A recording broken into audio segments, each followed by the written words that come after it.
number of standard deviations that an original value is away from the mean. So it's a way to standardize values. Okay, you can use it across multiple variables. And so if a z-score was 1, that means that value is 1 standard deviation above the mean. A z-score close to 0 tells it it's near the mean. If it's a positive z-score, that means the value is above the mean. A negative z-score means it's below the mean. So let's apply this. A pizza parlor franchise specifies the average mean amount of cheese in a large pizza should be 8 ounces with a standard deviation of only 0.5 ounces. The inspector picks out a large pizza at random in one of the pizza parlors and finds that it's made of 6.9 ounces of cheese. Assume that the amount of cheese follows a normal distribution. If the amount of cheese is below more than 3 standard deviations, the parlor will be in danger of losing its franchise. How many standard deviations from the mean is 6.9? Are they in danger? So here's how it works. It's z equals x bar minus mu over sigma, okay? What does this mean? Okay, x bar is your value. Now, I know this is confusing because x bar in the calculator means the sample mean, but in this case, x bar, you could denote it as x as well. It's your value. Mu is the mean.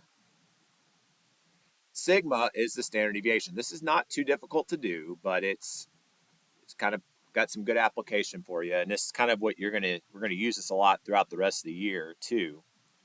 So what is our value? What is the value that we found from our sample? 6.9 minus mu. What's the mean? 8 divided by sigma. What's the standard deviation? 0.5. Good. So our value minus the mean, which is 8, divided by sigma, which is standard deviation, okay? So when you type this in your calculator, you'd want to do, if you want to do it all at once, put the top in there in parentheses, so 6.9 minus 8 divided by 0.5, it's negative 2.2. Okay, so negative 2.2 is my z-score. Do we know what that means?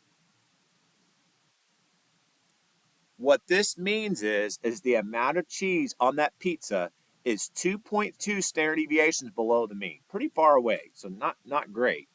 But if it's more than 3 standard deviations below the mean, they're going to be in danger of losing their franchise. So this answers this. How many standard deviations is it below the mean? The question is, are they in danger of losing their franchise? All right, so let's think about how do I answer that. They're in danger of losing their franchise if it's more than 3 standard deviations below the mean. Is this more than 3 standard deviations below the mean? No. So they are not in danger of losing our franchise. Now you could argue, some would argue, maybe it's a little close though. Not in danger of losing their franchise. You might be concerned though. I'd be a little concerned, because that's pretty low. That's a lot lower. That's pretty low below the mean, but it's not more than 3 standard deviations, so they're good.